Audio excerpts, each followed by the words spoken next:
Boa noite a todos. A página é do livro São Morto e é Germânia. Tua fé.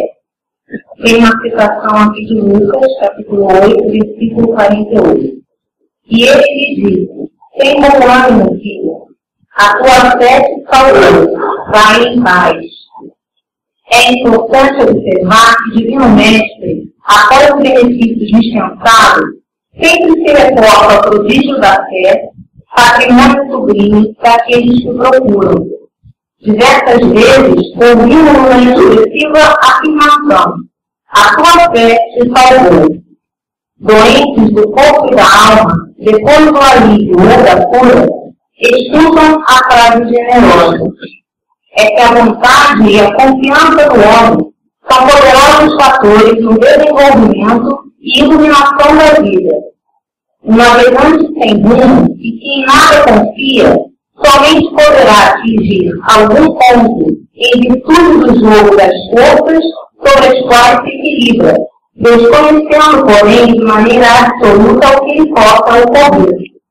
O enfermo, descrente da ação de todos os remédios, é o primeiro a trabalhar contra a própria segurança. O homem que se mostra desalentado em todas as coisas não deverá aguardar a cooperação útil de coisa alguma. As almas vazias e embaldes reclamam quinhão de felicidade que o mundo lhes deve. As negações em que se ambulam transformam-nas perante a vida em zonas de amortecimento, quais isoladores em eletricidade. Passa corrente vitalizante, mas permanecem insensíveis. Nos empreendimentos e necessidades de teu caminho, não te isoles nas posições negativas. Jesus cobre tudo. Seus amigos verdadeiros farão o possível por ti. Contudo, nem o mestre e nem os companheiros realizarão em sentido integral a felicidade que ambicionas sem o concurso de tua fé, porque também tu és filho do mesmo Deus, com as mesmas possibilidades de elevação. Então, a página vem trazendo a necessidade, da reflexão de que nós precisamos fazer um movimento, Nós precisamos sair em busca da nossa cura, da nossa paz interior, da nossa felicidade. Esse é um esforço interno, não é uma busca externa. A gente precisa buscar dentro de nós a nossa cura. E isso pode se dar através da fé, da mudança do pensamento, um pensamento mais positivo. É uma busca nossa, tá? Boa palestra a todos. Vamos tranquilizar as nossas mentes. Vamos aquietar os nossos corações.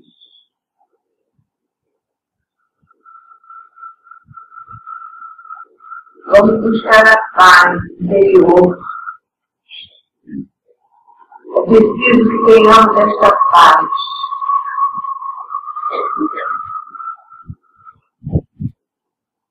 Senhor Jesus, Mestre amorável, e companheiro de todos os instantes. Aqui estamos nós, Senhor, enfermos e sadios. Nós enfermos trazemos a nossa esperança de cura. Sabemos, que tudo pode, basta que mereçamos. Quando nos colocamos a teus pés para pedir misericórdia, ou sofremos, estamos sofrendo. Pai amantíssimo, aqueles que partiram desencarnados, Senhor, ser com eles, ser com eles, Padre, a graça do teu nome sagrado. E nós estamos todos aqui. Na medida do possível, Senhor, traz-nos a tua paz. Traz-nos a tua luz, para que envolvidos possamos angariar na noite de hoje os recursos minutos que tanto necessitamos. Nesse momento, nos colocamos a todos os pés para dizer sempre: faz de nós um instrumento teu, um instrumento da tua paz, que permite os nossos dias e protetores, esses espíritos amigos que coordenam a nossa casa, esses espíritos amigos que aqui estão trabalhando conosco em todos os setores. Em nome deles, mas acima de tudo, em nome de Deus, eu peço a permissão para estar dando como iniciar a reunião desta noite. Louvado seja nosso Deus.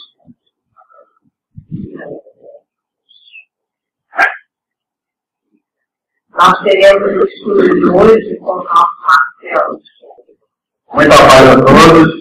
Um dos motivos pelo qual hoje eu não trouxe coisas dispensáveis na tomada, que geralmente quando eu faço estudo aqui, tenho a vontade. A gente sempre gosta de preparar apresentações com slides, multimídia, vídeo, que de certa forma ajuda na apreensão do conteúdo. Mas fica para nós o que eu vou chamar de bengala. Então, às vezes, sem aquele recurso, às vezes se vem alto. Uma vez a gente foi fazer um trabalho numa casa espírita, e nós preparamos um tema que era um tema de certa forma rebuscado. A casa, quando organizou o trabalho, era para falar sobre ciência, fazendo um texto evangélico que fala da aliança da ciência com a religião. E aí a gente preparou um trabalho extremamente rebuscado. Quando eu cheguei na casa espírita, a casa espírita funcionava na garagem de uma pessoa. O fundador da casa. A garagem lotada, tinha umas 30 pessoas que cabia na garagem, né? Um ambiente espiritual extremamente agradável. E eu olhei para as pessoas e o conteúdo que a gente tinha preparado não tinha absolutamente nada a ver com as características da casa espírita. Eu nem abri o conteúdo. Vergonhado, né? E daí a gente fez uma abordagem muito parecida com as necessidades da casa e, obviamente, o conteúdo não nos pertence, o conteúdo é espírita, a gente só estuda e transmite conteúdo. Então, ficou ali as necessidades da casa. Desse dia para lá, a gente veio refletindo sobre essas questões. Até quando faz seminário sobre evangelização, nós, evangelizadores, a gente fica muito preocupado em passar conteúdo multimídia. E no Teatro de Fantoches é um conteúdo multimídia, porque é mais de uma mídia, mais de um meio. Se a gente faz uma palestra, aí seria objeto de um outro estudo, né? Seria um seminário só para aqueles de nós que nos propomos a fazer palestras. Então, existem aquelas pessoas que, quando falam, a maneira de falar, é como se fosse um conversor de ar-condicionado. Hoje, 8h15 da noite, muita gente veio do trabalho, como eu também, e daí aquele que fala parece um compressor de ar-condicionado. Vocês já ouviram o barulho do compressor? Ele faz assim. E aí o pessoal vai concordando com tudo. Então, o cara está cansado, né? A técnica de exposição, então você na hora vem aquela pessoa dormindo assim, você diz Jesus! Aí ela fala, meu Deus, chegou Jesus! Porque é uma pessoa despertada, é uma técnica. Então, aí tudo aquilo que a gente se propõe a fazer na vida precisa ser executado com técnica. Joana de Anjos traz para nós essa informação através de Goethe. Ela diz assim, Goethe diz assim, no lembrete de Joana de Anjos: não pode haver nada pior do que uma pessoa municiada de boa vontade, mas sem conhecimento técnico. Imagina que eu não entendo nada de eletricidade, eu resolvo mexer com o painel que faz a distribuição elétrica aqui para casa. Vou criar um curto-circuito. Eu não entendo nada de som ou de equipamento multimídia, eles vão ajudar o componente ali na hora de ligar as coisas. Vou entender que eu vou criar um desastre. Então eu preciso me equipar. E o que a gente está colocando na noite de hoje, enquanto equipamento pessoal, tem tudo a ver com a temática das nossas reflexões para a noite. Daí, como quem acende uma vela primeiro a se iluminar, revisando o tema da noite, eu tive mais de 2 horas para fazer isso, porque eu faço um engarrafamento maravilhoso para o centro da cidade até aqui, então eu tive bastante tempo para poder revisar o tema. É justamente o eixo central das nossas reflexões sobre o exame do grão de mostarda, que é a temática para o estudo da noite, é o eixo central dessa reflexão de si mesmo em cima das oportunidades da nossa vida. É esse o paralelo que a gente vai querer traçar. Sobre o eixo central e a análise da reencarnação. Até porque estamos numa casa espírita. Então, vamos dizer, se a gente prepara um trabalho, por exemplo, falando sobre o aborto, vai um médico até a casa espírita e fala sobre o aborto maravilhosamente bem, há necessidade de que aquele conteúdo seja versado sobre os viés do espiritismo, porque estamos numa casa espírita. Já conheci casas espíritas que evangelizavam inclusive a palavra de encarnação. É curioso, se a casa é espírita e o espiritismo tem poder central a encarnação, é o único instrumento sobre o qual a gente consegue explicar a justiça e a bondade de Deus. E é isso que a gente vai buscar fazer na noite de hoje.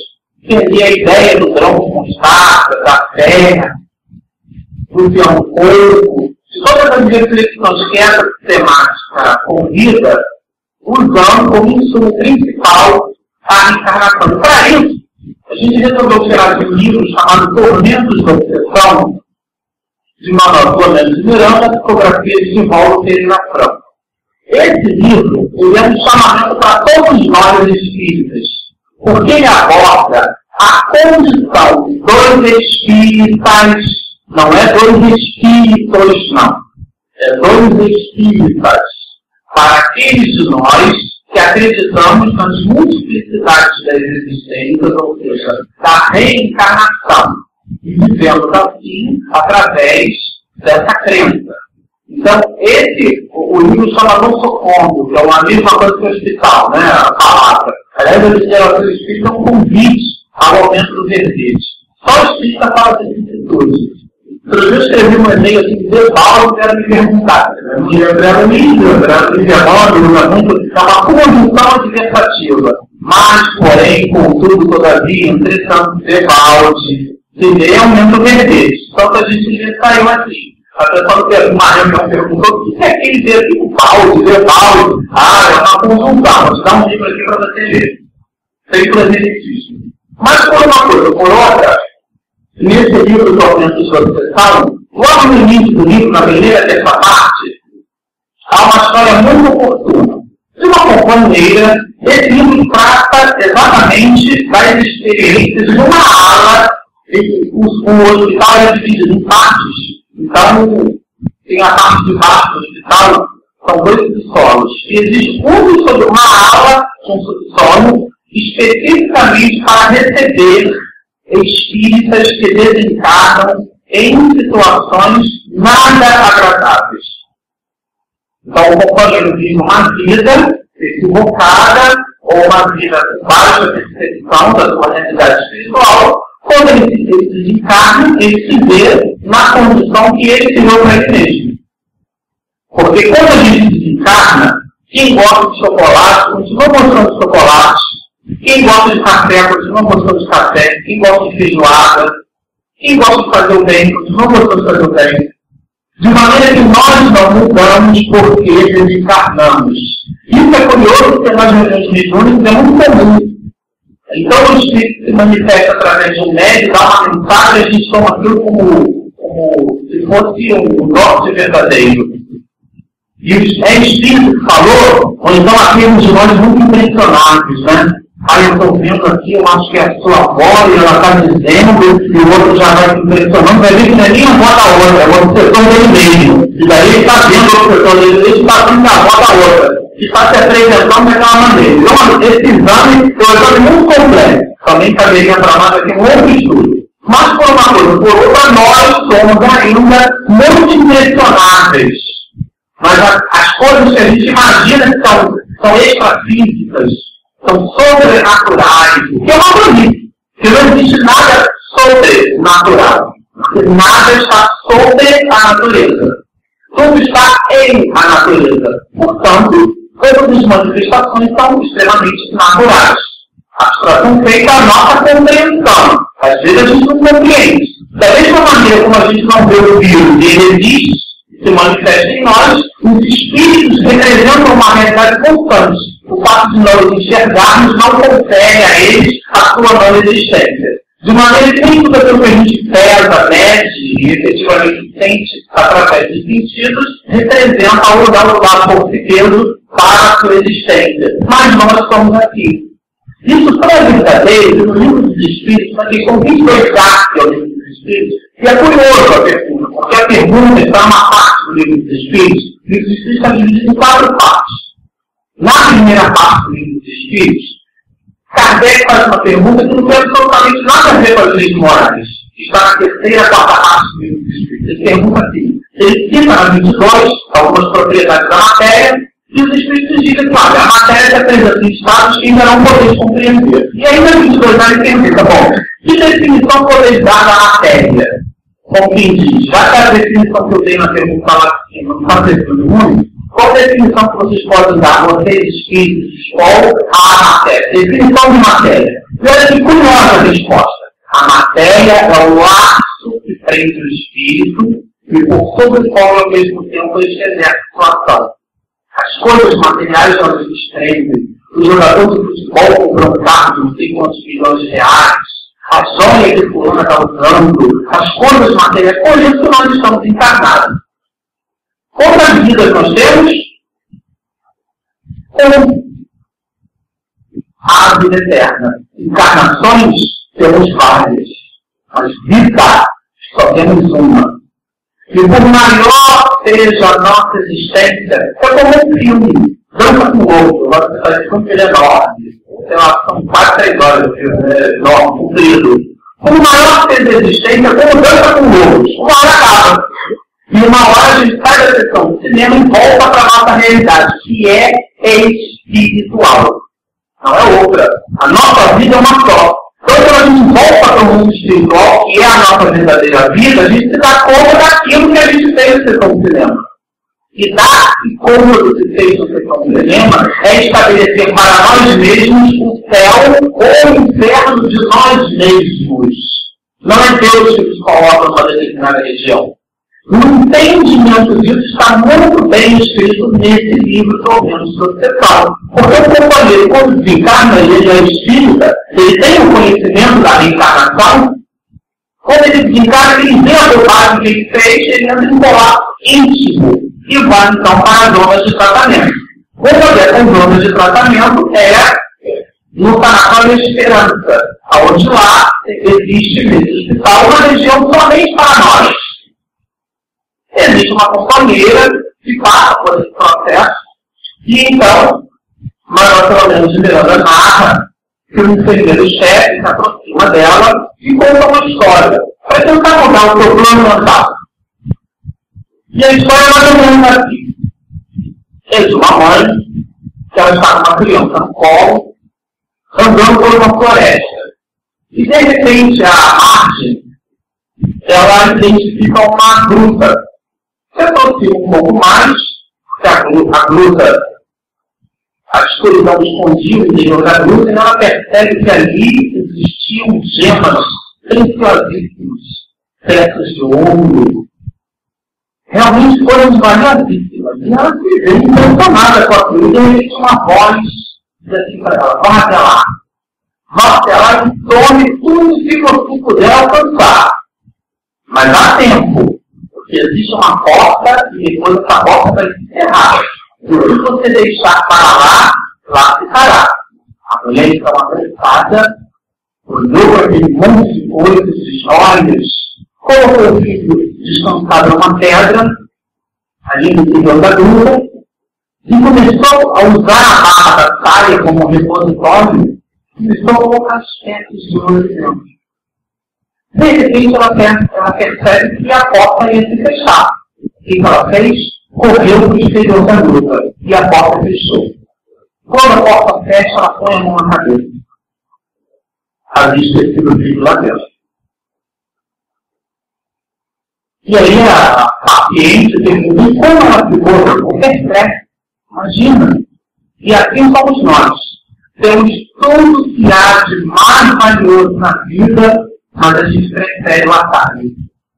Mas o diante que o Monteiro contou que a expiação pode ser comparada a uma rua sem saída que a gente observa numa rua principal. Olha para o lado, e aí aquela rua chama atenção, a gente resolve tomar aquela rua. Quando a gente vai em direção ao final da rua sem saída, a gente vai jogando baixinhos. Não quero que ninguém venha para cá não. Mas a rua tem saída, e eu preciso voltar. E daí eu piso nas próprias faixinhas que eu mesmo joguei. Essa é a relação simbólica que Jefferson Monteiro estabelece. Mas por uma coisa ou por outra, o que é importante observar aí é que a vida para nós representa um manancial de aprendizado com vistas ao nosso soerguimento moral. Nós não viemos ao planeta Terra. Chico Xavier diz assim, o planeta Terra não é um parque de diversões. A expressão dele engafou numa entrevista que foi feita engafou em 1971. Daí eu não era nascido, estava quase. Não era muito bem nascido naquela época, não. Eu estava bem, já estava próximo. Mas por uma coisa ou por outra, Chico deixa bem claro para nós. O planeta Terra não é um parque de diversões. Esse fato não é. Estão 132 euritos dos espíritos. Qual o objetivo da encarnação? Fazer com que o espírito chegue à perfeição. Mas, para tanto, precisa ele passar pelas dificuldades que existem na Terra. São as dificuldades da vida. As dificuldades da vida que se apresentam para nós como mecanismos de aprendizado. Então, se eu tenho uma família difícil, se eu tenho uma condição socioeconômica ou sociocultural que eu gostaria de estar aumentando o meu padrão, aqui cabe uma observação em relação às questões materiais. É muito comum, muitos de nós, reclamarmos da nossa situação. Aí há a necessidade do exame de duas questões que estão muito bem descritas para a nossa reflexão no Evangelho segundo o Espiritismo. Causas atuais e causas anteriores das aflições. Existem dificuldades nossas que são resultado daquilo que não fizemos ou que fizemos de maneira equivocada numa outra encarnação. Então, nessa encarnação, no nosso planejamento espiritual, nós nascemos vivendo as experiências com vistas ao aprendizado que a gente negou. Exemplo, a pessoa teve muito dinheiro, então ela é sovina. Só brinca diz assim, fulano carrega um sonizal, nada 500 metros assim, por baixo da piscina, quando entrega, com olhar para pequeno na mão, desce nada. E ele diz que é econômico. A pessoa que é sovina nunca diz, ela não madura, ela diz que é econômica. Diz que é racional, tem um escorpião no bolso, o bolso é costurado, não sei o que acontece. Espírito, então, acontece muito nisso.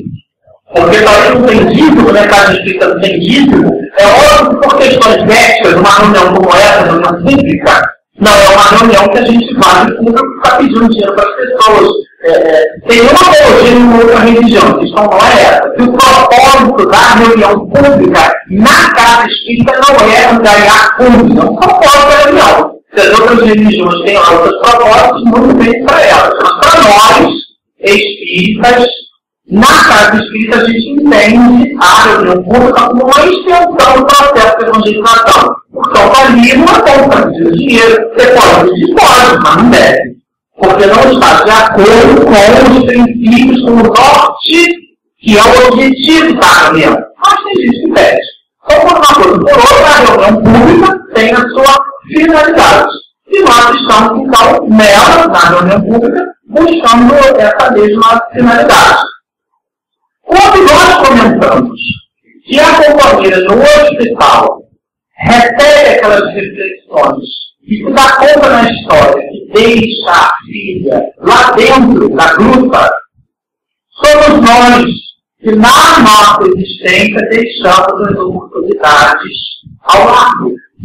E a reencarnação é esse mecanismo que faz com que a gente volte, retome aquela lição que a gente deixou para trás, lá no ponto onde a gente retomou, e siga em frente. Então, para esses muitos de nós, esse seria o exame das causas anteriores das aflições, como está lá no Evangelho. Então, a pessoa teve uma oportunidade que não conseguiu sanar, uma lição que não conseguiu aprender, e ela então precisa repetir a lição. Existe uma outra abordagem, causas atuais das aflições. Isso é um estudo. Ou então eu trago para mim um desafio. Eu quero fazer medicina. Eu faço um vestibular de medicina. Quando eu fiz faculdade, o vestibular para medicina era 70 por vaga. O grupo de 38. Aí eu olhava para os camaradas que faziam 70 por vaga, eu ia estudar muito. Então, estava todo mundo indo para trás e o camarada tinha que cair. Meu cunhado, quando eu fiz concurso público para o TRT, ele para mim, que leu a lei, não é lei do 212, não lembro dele. Ele leu a lei toda, uma lei enorme. E ele não tinha feito direito. Fez a faculdade de ciências jurídicas. Fez a prova, tem muitos advogados que estão fazendo a prova. Concurso público. Então, três pré-requisitos para a inscrição para a prova. E ele não tinha aquela formação. O que ele fez? Leu a lei do 212 toda, gravou, ninguém contou, eu vi. Meses com aquele fora do vídeo. Ele ia correr comigo para entender escutando por ele.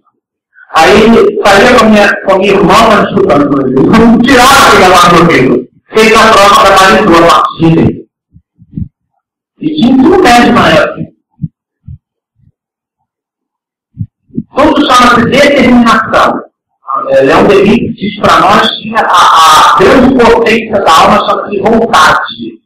Então, se eu não potencializo a minha vontade, o que acontece com a minha encarnação atual? Ela é o resultado de abstração feita as questões que a gente mencionou anteriormente. Causas anteriores das aflições. Às vezes o planejamento espiritual daquela criatura, condição socioeconômica, ela não vai visitar. Então, por mais que ela se esforce, que é para se esforçar mesmo, ela não vai, a vida não vai apresentar oportunidade onde aquilo se encaixa. Mas esse é um exame de cada um. Mas tem outro lado da moeda. Causas atuais das aflições. A pessoa não se esforça. Não produz vontade. Então ela faz a síndrome de coitado. A síndrome de coitado é colocar sempre as dificuldades nas coisas ou nas pessoas. É como aquele que diz assim, mas concorrente, por que eu não sou irritado hoje? Ah, porque o cobrador que entregar o troco, ele foi grosso comigo. Isso é uma polícia. É uma infantilidade emocional. É como se eu pegasse o meu senso de humor, a minha alegria, transformasse aquilo num controle remoto e entregasse para o outro. Se eu aperto o botão assim, irrita, eu fico irritado. É uma tolice, uma infantilidade emocional. Daí, no processo de encarnatório, existem duas grandes condições para a nossa apreciação. Causas anteriores das aflições e causas atuais das aflições. Somente essas. Com o exame da reencarnação, tudo muda. Porque se eu sei que tudo que me acontece, só me acontece com o único objetivo do meu progresso, da minha vida, e não da minha encarnação, o que é ter dinheiro nessa encarnação? É ter condição de movimentar-se melhor econômica e socialmente. Para quê? Para crescer mais espiritualmente. Porque daí eu posso ter acesso a coisas que numa determinada condição social eu não teria. O acesso pressupõe conhecimento. O conhecimento aumenta o discernimento. A capacidade de discernir, de escolher entre uma coisa e outra. É para isso que nos servem, então, as possibilidades materiais. E não para a gente precisar no outro. Para que a gente use como a nossa condição para diminuir as pessoas. A gente faz isso muitas vezes na vida.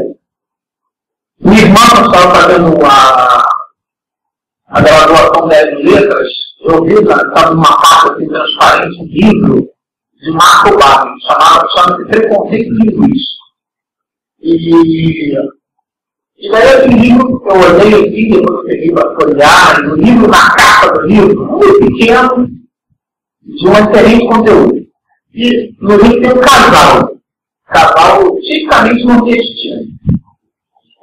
A pele bem morena, castigada um pouco pelo sol, aquele chapéu muito característico, a estatura baixa, os dois assim, de mãos para baixo. E, na verdade, aquele casal eram os pais do pós-doutor que estava escrevendo aquele livro. E a gente começou a ler o livro. O livro era um livro que tratava das questões entre a gramática normativa e a linguística. E eu comecei a entender, na abordagem desse autor, como às vezes a gente projeta o uso da língua para estabelecer uma distinção. Ah, isso está errado, o certo é isso, estabelece certo e errado. E no estabelecimento do certo e do errado, a gente cria distinções sociais. Aquele que sabe a língua portuguesa e aquele que não sabe nada. Não sabe nada. E o curioso é que esse conhecimento acaba trazendo para nós uma distinção social. Quer dizer, a gente não faz isso só com o dinheiro. A gente também faz isso com conhecimento. A gente faz isso com uma roupa que usa. Eu fui militar. Então, quando eu vi os outros companheiros da turma, que também estava pagado, parece fogo, né, de marinha. Então, ele era diferente, melhor que todo mundo. Não acredite. Uma verdadeira coisa, como nós somos infantis espiritualmente. Quer dizer, nós não somos um corpo, nós estamos nele. A beleza não é física, ela é espiritual. Mas como difícil a gente aprender. Como as coisas materiais nos impressionam. A conquista com dinheiro, a gente não vê o que vai ter casa própria. Tem algum problema no desafio da conquista da casa própria? Nenhum. Longe disso. A gente não está fazendo apologia dessa questão. É que o nosso objetivo de vida não é a casa própria. Não vamos canalizar a nossa vontade, que é a maior potência da alma, em cima de talentos que são talentos pueris. O grande patrimônio que o espírito carrega para a vida, e não para a encarnação, que a possibilidade material não é a vida, é a encarnação. Nessa encarnação está isso, mas a encarnação seguinte está pobre. Agora, o conhecimento, a capacidade dele de lidar com as pessoas, a virtude, a virtuosidade, ela fala por ela mesma. Eu conheci um senhor, o Joaquim, no centro espírita, falava em paciência, onde meus pais dirigiam essa instituição. Paciência é uma região na zona oeste do Rio com o IDH mais baixo.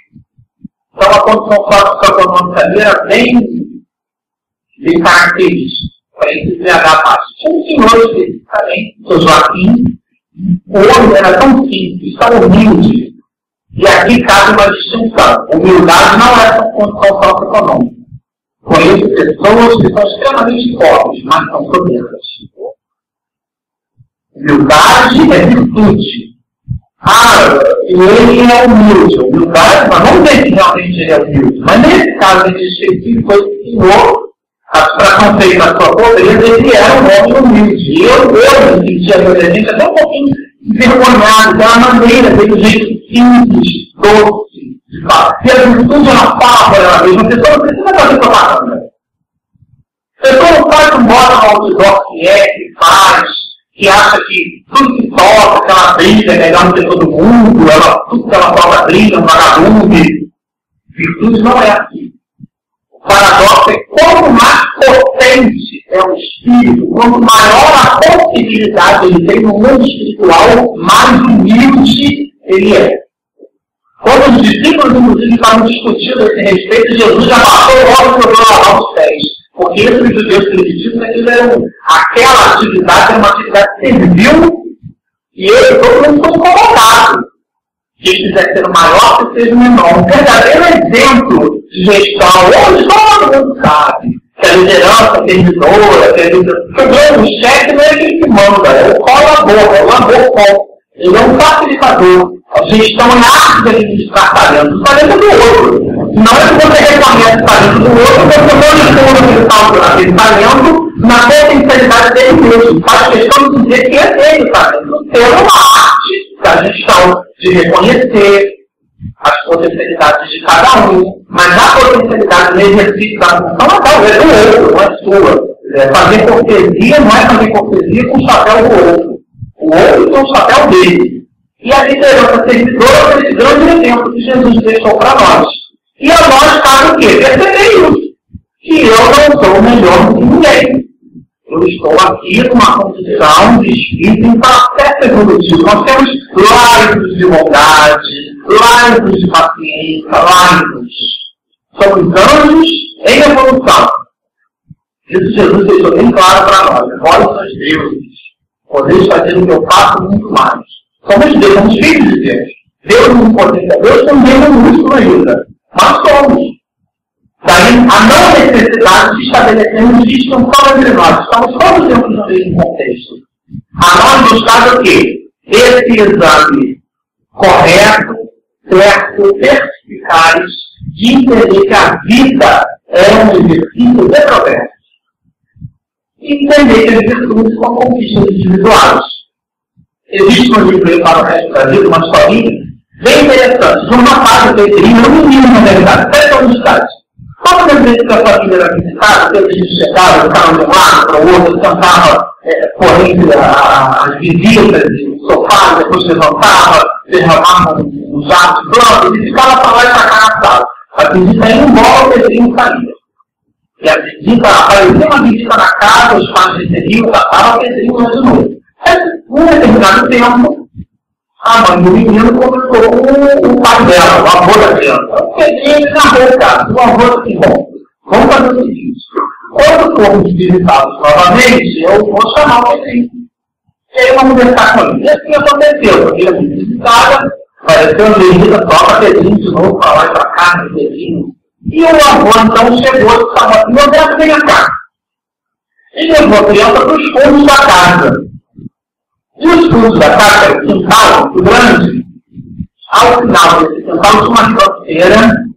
E ao final da ribanceira, vários árvores perfilados com copas muito robustos escondiam uma estrada. E uma avô perguntou assim: meu Deus, o que você ouve? A criança de 7 anos, desafiada por hoje ouvir, porque robô. Eu ouço uma carroça. Ah, muito bem. E como é que está essa carroça? Cheia ou vazia? A criança olhou mais nos ouvidos, robô. A carroça, pelo barulho que ela está fazendo, ela só está vazia. E o aluno então concluiu, para a reflexão dele: pois bem, assim são as pessoas, quanto mais barulho fazem, menos possuem poder.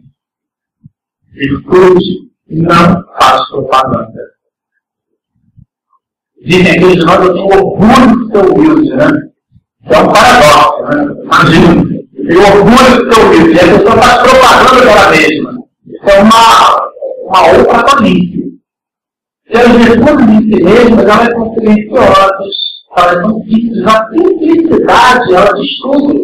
Vou dar um exemplo. Outro exemplo. Vamos imaginar que eu diga aqui: vamos começar sobre transcomunicação instrumental à luz da psicobiofísica.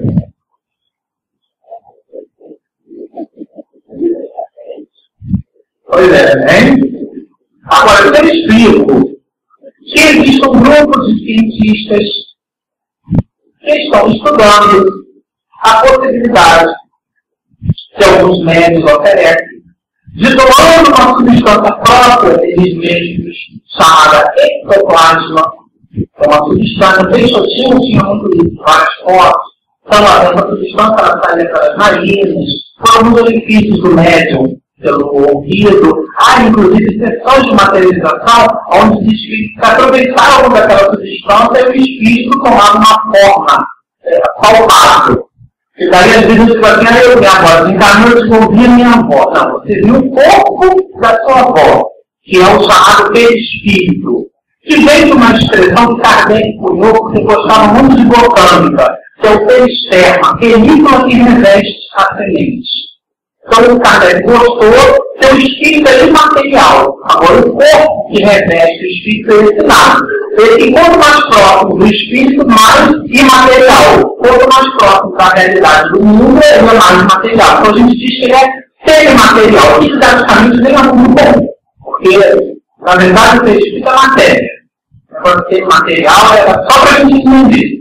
Trindade é favor do espírito e matéria. O seu espírito é Deus, não é? É o espírito não pode ser matéria.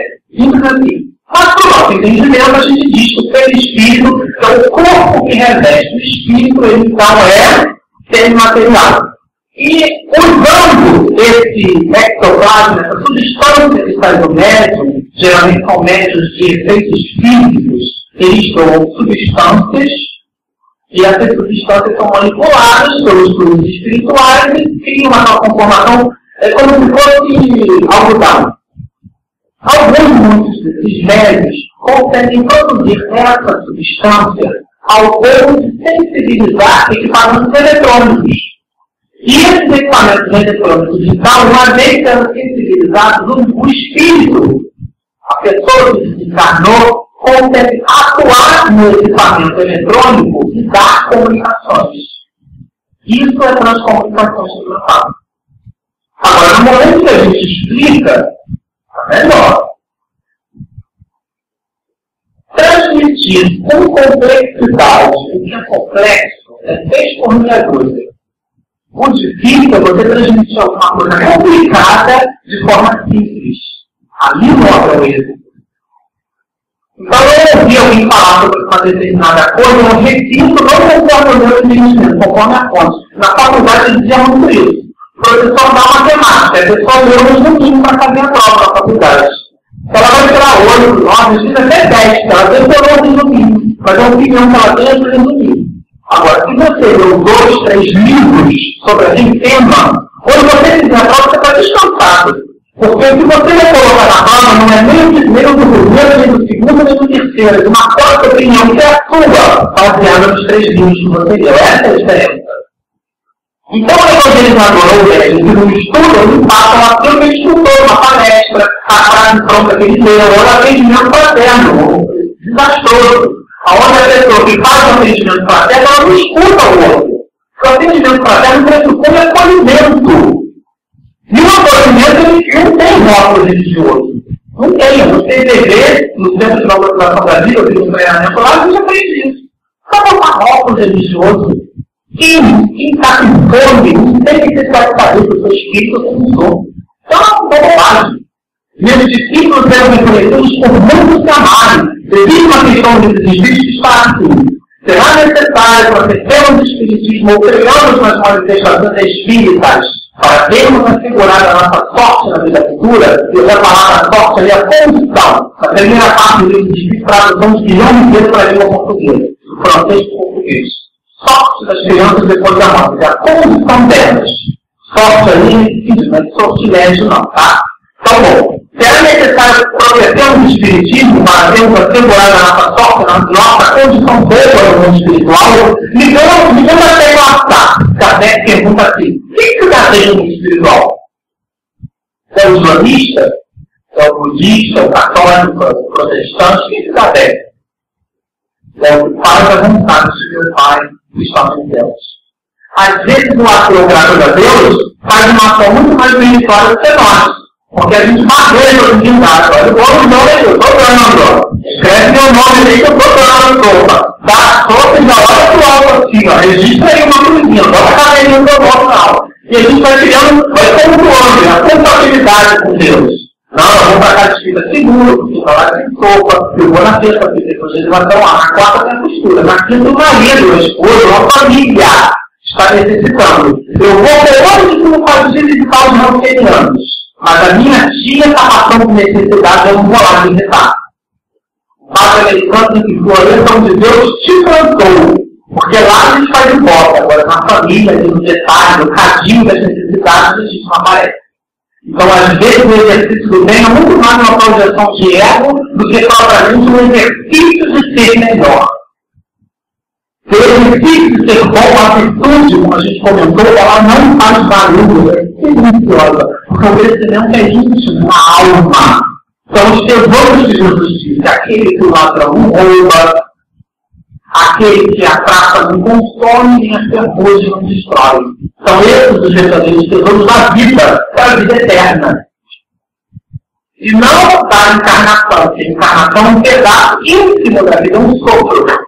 Não é a nossa vida é espiritual. Entender isso sobre a ótica da reencarnação, eu não começo a tolerar mais o meu filho, a minha filha, o meu chefe, ou o meu subordinado que fala, que dá cano, que diz que faz e acontece, você percebe.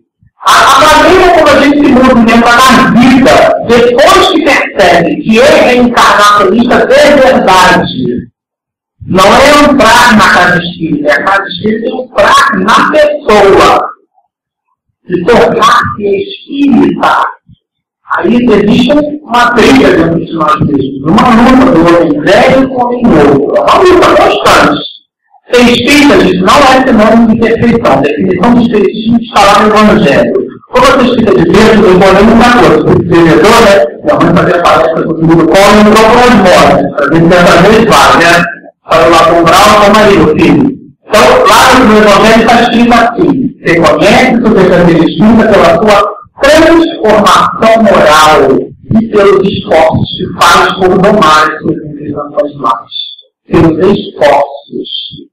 Às vezes ele não olha isso, mas para ele sabe o esforço que ele fez. E é esse esforço que deve, aquele que tem ninguém pela montanha, inclinação, cortejar um mulher do outro, faça o esforço de melhorar-se.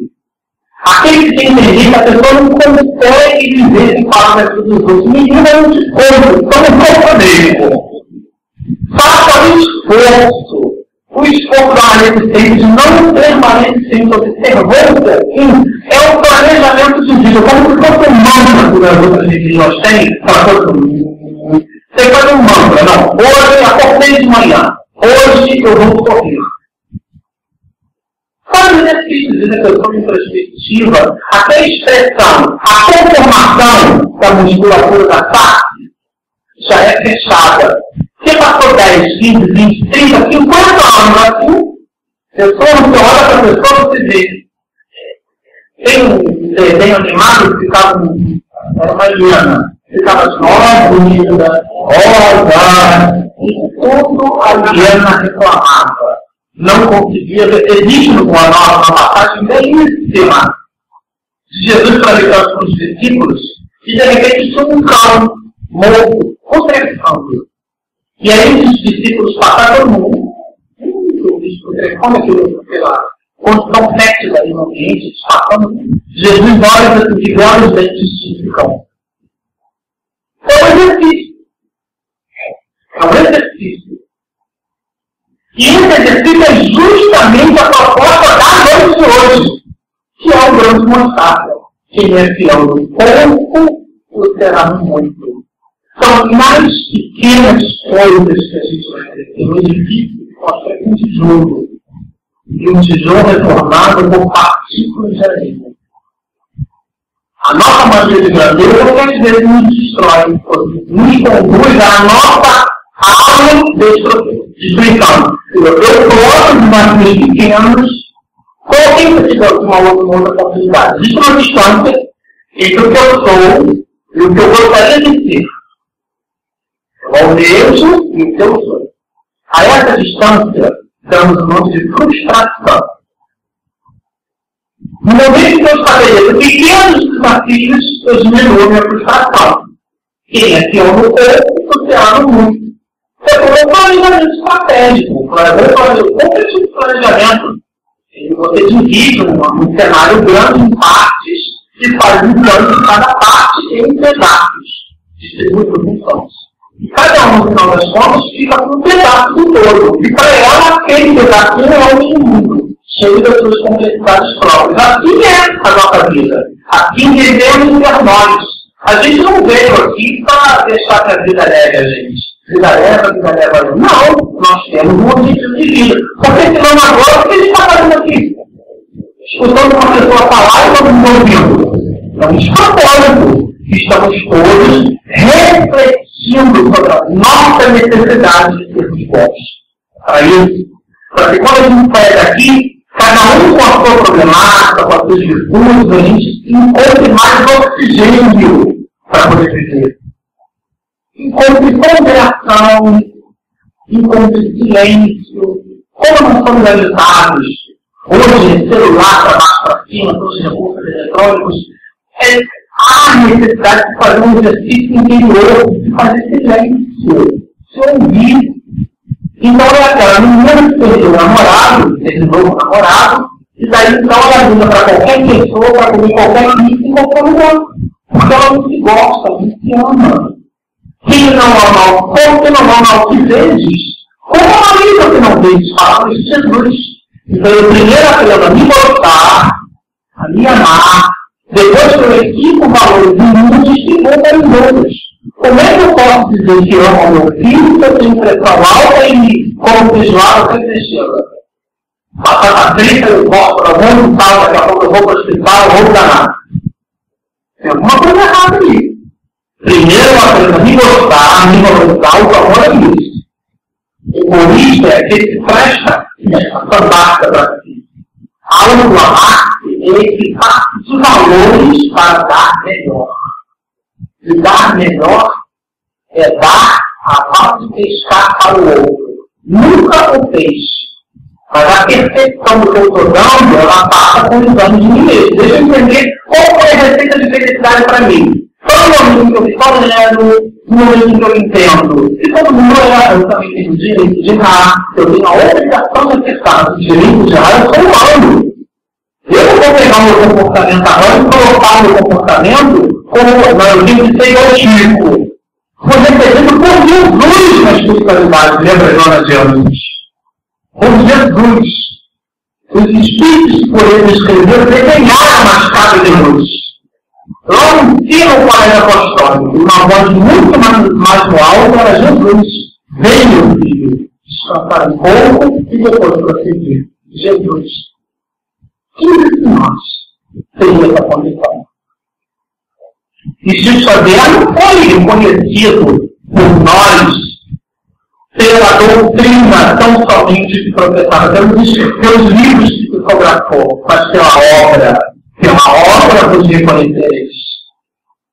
Mas, além desse respeito, perguntaram para ele sobre o cristianismo, ele disse, o cristianismo, gosto muito do cristianismo. Sermão da montanha, nem quando bastaria sermão da montanha. Um verdadeiro tratado de felicidade. Mas os cristãos têm muito medo dos cristãos, porque dizem uma coisa e fazem outra. Nós precisamos ser coerentes com a doutrina que abraçamos. Ser coerente não é mudar, eu era traficante, eu bebia, eu fumava, eu cheirava, eu agora aceitei Jesus, eu não. Projetando os elétrons que voam de uma eletrosfera para outra na natureza, nada falsos. Tudo funciona de maneira homeopática, mas o propósito, a vontade. Jorge lembra assim, nada resiste à força incoercível do amor. O amor sempre fala mais alto. Isso é uma realidade. Na natureza existem 4 forças. Força nuclear fraca, força nuclear forte, força gravitacional e eletromagnética. Mas a gente acrescenta uma quinta, que é a força do amor. Essa muda tudo. Essa muda, não é na sua reação, a gente costuma dizer assim, chutou o cachorro, agora na outra, vai nascer o pé, ou teve câncer de útero que abortou. Esses mecanismos novos, positivos. Então, outra para mim. Ele teve câncer de útero porque tem útero. Eu não posso ter câncer de útero, eu posso ter câncer de próstata. Eu posso não ter câncer. O que eu sofri? Em obras póstumas, falar muito claro, obras póstumas não. É o inverso, perdão. Uma coisa se manifestando pelo Espírito, uma coisa tão elevada no espiritual, uma coisa pessoa rica. Salomão, no Velho Testamento, é um homem sábio. Quem não conhece aquela história de uma mulher que leva 2 mulheres dizendo que o filho era dela? Não, o filho é meu, Salomão, vou resolver isso, eu faço a criança no meio, eu vou para cada um. Aí o pai disse, não deixa a criança para outra. Ela descobriu quem era a mãe. Ele é sábio. Não, a gente lê, tá. Só pelo fato de ter uma condição, não, é rico, então, porque na outra você... Tá bobagem. E a gente faz essas transferências. O que Deus espera de nós é o aprendizado. Se para eu aprender, eu preciso não ter, que bom que seja. Porque o nosso objetivo não é o sofrimento. Sofrimento é uma condição da criatura. O sofrimento, a dor, muitas das vezes, é inevitável. O sofrimento, não. É uma opção de cada um. A maneira como cada um vê oportunidades. Mas quem é espírita de verdade, enxerga as dificuldades da vida, não o sofrimento, mas a dor que modifica. Se eu faço uma prece e peço a Deus que eu tenha uma paciência, o que é que Deus vai fazer? No dia imediatamente seguinte, vai começar a rechear o meu dia de situações aonde eu faço o exercício da paciência. E aí chega no final do outro dia, Senhor, por favor, pegar a pessoa do meu caminho, trabalhando mais. Deve ter pedido. Tem até uma propaganda do refrigerante que eu vi, aquele homem que fosse carinhoso comigo, que fosse gentil, que entender, que fosse afetuoso comigo. Aí eu vejo como o pai dela. Às vezes a gente acha que está pedindo. E nós, um pedido nosso é na percepção das nossas possibilidades. Às vezes o que Deus dá para nós não é exatamente aquilo que a gente está pedindo. Porque nós ainda somos crianças espirituais. Então, por exemplo, uma pessoa agora que me chama de honesto, eu sou honesto porque o outro me chama de honesto. Se uma pessoa prende na rua, se eu estou fazendo como eu penso, eu me identifico. Olha, que tolice! Nós nos importarmos com a opinião dos outros, a opinião das pessoas que o valor que nós damos a elas. E não o valor da opinião de si mesma. A nossa condição moral não está na razão direta da percepção dos outros. Dever Menezes, quando estava entre nós vivos, eu entrava numa casa espírita, como ele era político, as pessoas diziam assim, não, lá vem uma grama, ele dizia, meu Deus, gente, lá vem uma grama, um cutucar o outro como espírita, uma grama, desejo de mim. E aí agora todo mundo exalta, e ele nunca se defendeu. Só depois que encarnou pobre, que nada, ele não era, né? Mas criticado. Até essa nossa infeliz característica de observar a vida dos outros, onde perdemos a nossa. Temos um monte de possibilidades, daí até a metáfora entre o fisco e a frase. Porque a frase é o que tem dentro de nós, é a hora dos vistos. Então passamos uma reflexão. Esse silêncio que no início da reunião a companheira pediu, foi para que a gente faça esse autoexame. Tire de dentro de nós esse barulho. Tem gente que não consegue ficar 5 minutos de olho fechado. Sentindo a própria respiração, sentindo o próprio corpo, meditando. Nesse ponto de orientar tão bom na gente. Em momentos de crise, não se toma decisão. Sabe uma situação difícil, teremos várias situações difíceis pela vida, o que a gente faz? A gente relaxa. Faz uma prece. Não tem nada escrito em lugar nenhum que prece tem que ser fechado, pode fazer prece de ônibus. A prece é abrir a boca da alma, conversar com Deus. Não tem condição. Em casa tem que apagar a luz para facilitar, porque o outro já viu o olho aberto, a luz da penumbra nos convida. Mas não tem a menor necessidade. É uma convenção. O que importa é a nossa concentração. É estarmos em torno do próprio centro. Eu posso fazer a prece do meu jeito. Poxa, não tem frase pronta, só falar vós, sois, quereis, conjugar verbos. É outra coisa. Prece também, tem prece que às vezes seria o objeto de um outro estudo. A gente já vai para terminar, já está passando o tempo, mas às vezes a pessoa faz a prece, ela faz uma palestra. Jesus ensinou para nós, prece é para pedir, agradecer e louvar, não é para fazer palestra.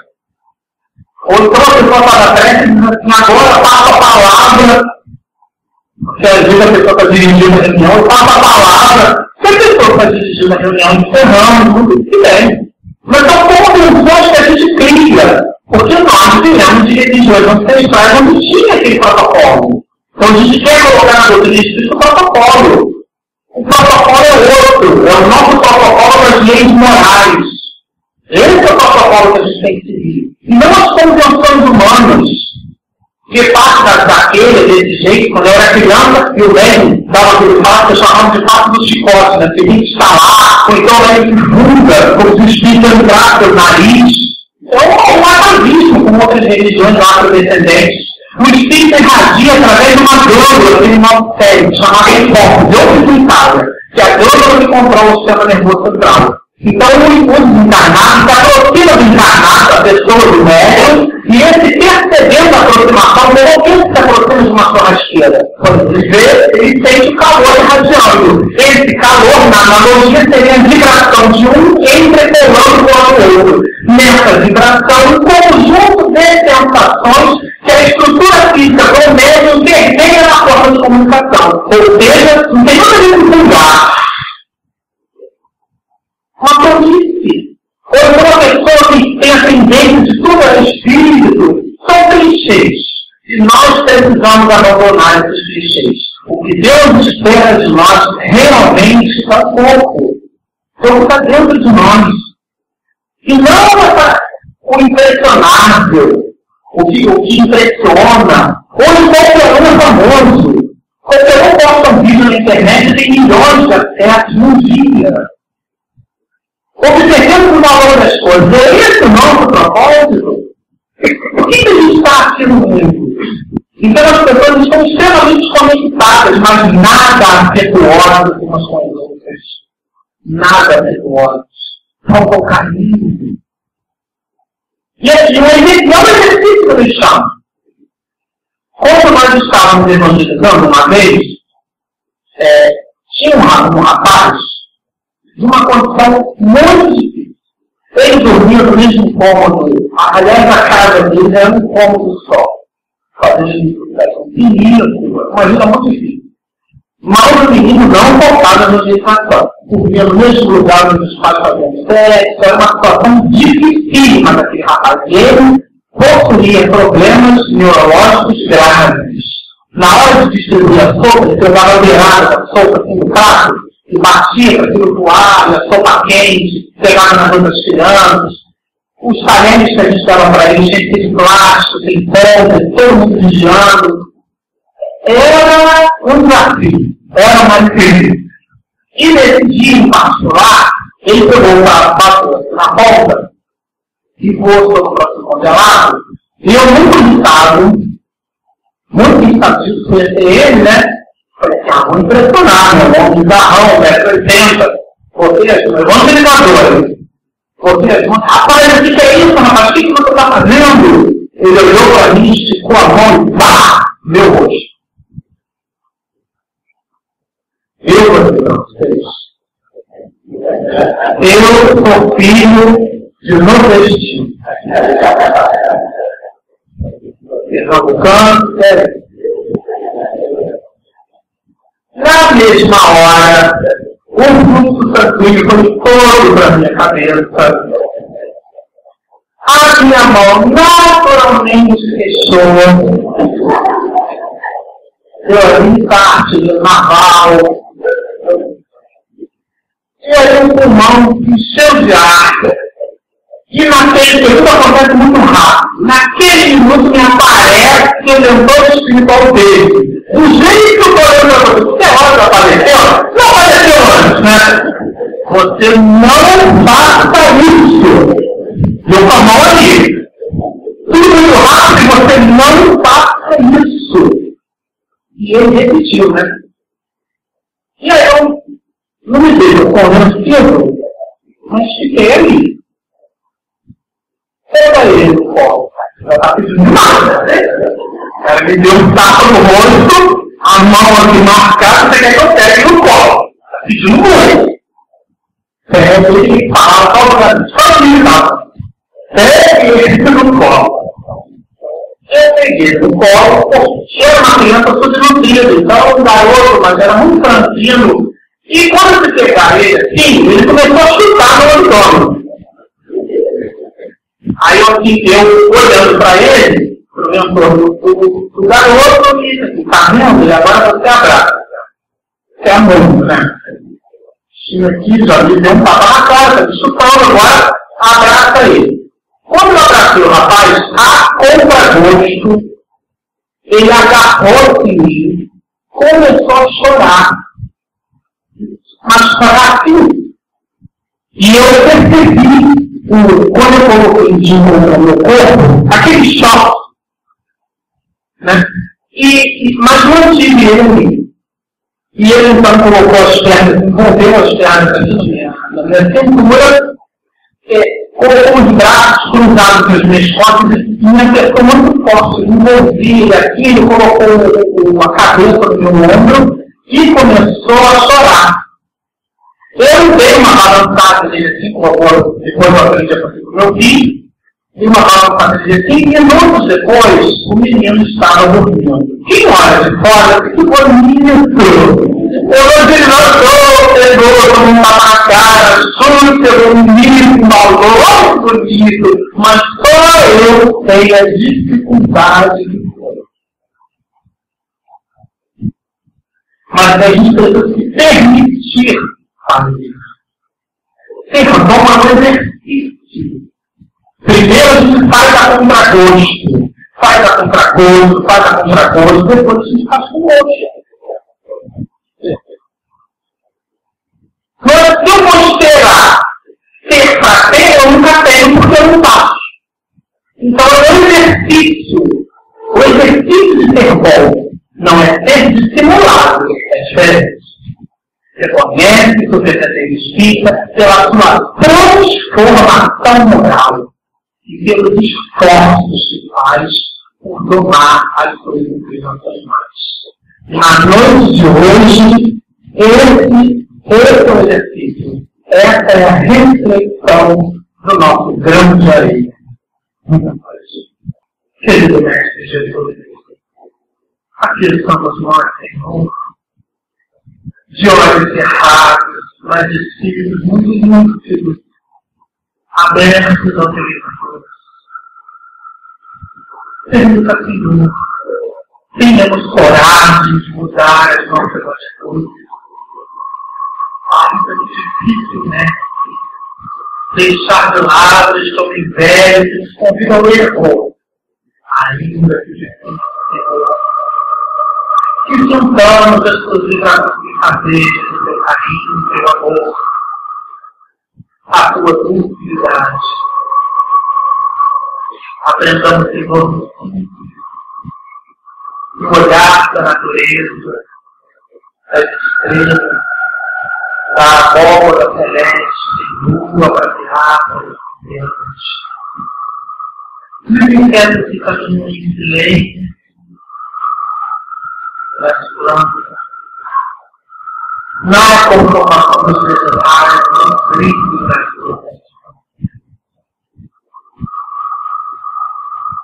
no barulho do córrego, que visita o oceano e se transforma no mar de possibilidades, cujo som enche os nossos ouvidos e completa as nossas almas de ensina-nos, Senhor, a sermos simples. Que a sofisticação do crescimento, Senhor, seja a simplicidade das nossas atitudes. Que o grande nós seja o exercício do Espírito. Que aprendamos, Senhor, a trocar a ostentação pelo a palavra que reprime, pela mão estendida de amparo, o olhar feliz, pela voz dulce, o dar sem pedir nada, sem pedir nada. Ó, Deus, abençoa, Senhor, Porque estamos aqui para crescer. Estamos aqui porque te amamos.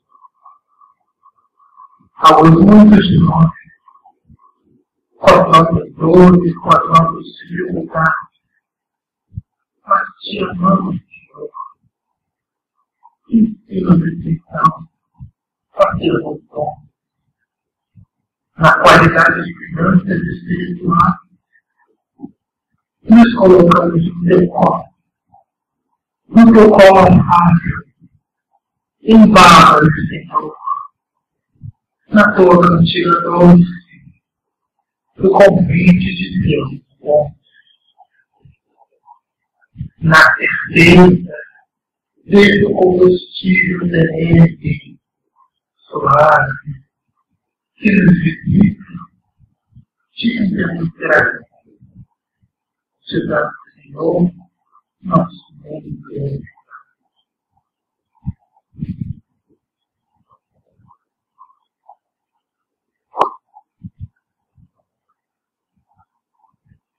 Agradeço, Senhor, todos. Muito obrigado pela oportunidade da noite. Que as reflexões possam ser penetradas nos nossos ânimos e que nós possamos levar para os nossos lares mesma parte desse mesmo instante, entregando lá para aqueles que ficaram quantas vezes tão distanciados das suas verdades. Se conosco, Senhor, e nos permita estarmos encerrando a primeira parte de nossa tarefa. Isso fazemos em seu nome.